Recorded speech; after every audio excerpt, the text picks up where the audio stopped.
So, what do you want for Christmas? Most of us are pretty good about telling our family ahead of time what we want for Christmas or a big birthday. But when it comes to that much bigger and more important decision, what do you want if you get really sick and can't make decisions for yourself?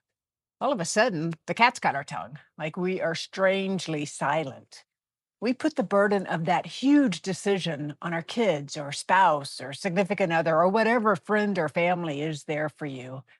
Why the heck are we doing this to the people that we love the most? I'm 60. I'm healthy.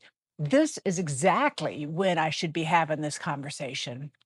Not when I'm in a hospital bed, not when there's a crisis, not when everybody is scared and emotional. Now, I'm Deb. This is Third Act by Design, where I'm figuring out how to make this next chapter as intentional as I can. I'm a nurse. I've seen families repeatedly dealing with incredibly difficult situations. Someone they love is very sick, and suddenly there are decisions that have to be made. Do we keep treating? Would you want this procedure? Would you want to be on a ventilator? Who's going to make the decision? Sometimes different family members have very different ideas about what the person would have wanted. So now, on top of everything else they're dealing with, the heartache and the loss, there's confusion, maybe conflict, and sadly, often guilt. Did they make the right decision for their loved one? We don't have to make it that hard. We can take some of that burden away. We can't make losing us easy for the people who love us, but we can at least relieve them of the burden of making those really hard decisions. We can give them clarity about what we want and what we would want.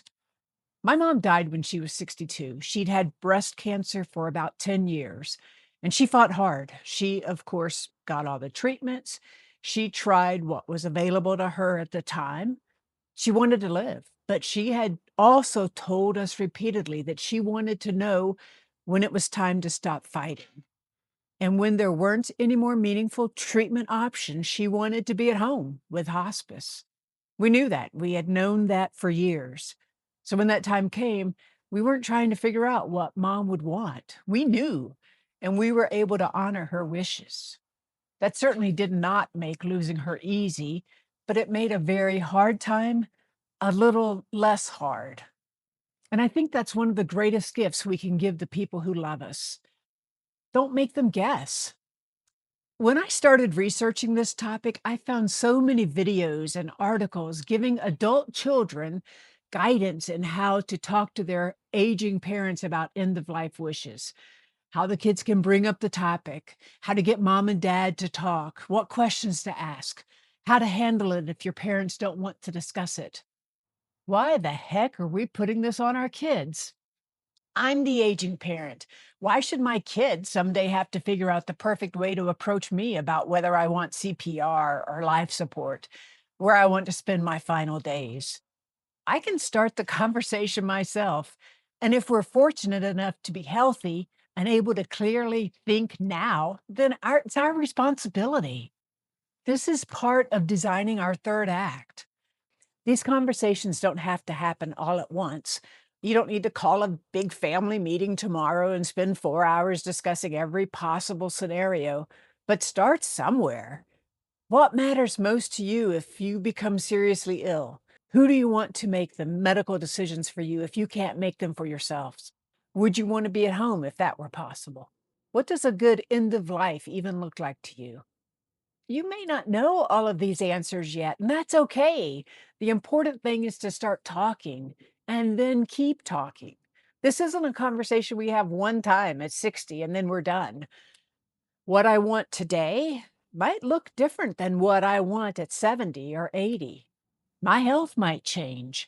Medical treatment options might change. My experiences during that time might change my mind. Or maybe nothing changes. And that's worth saying too.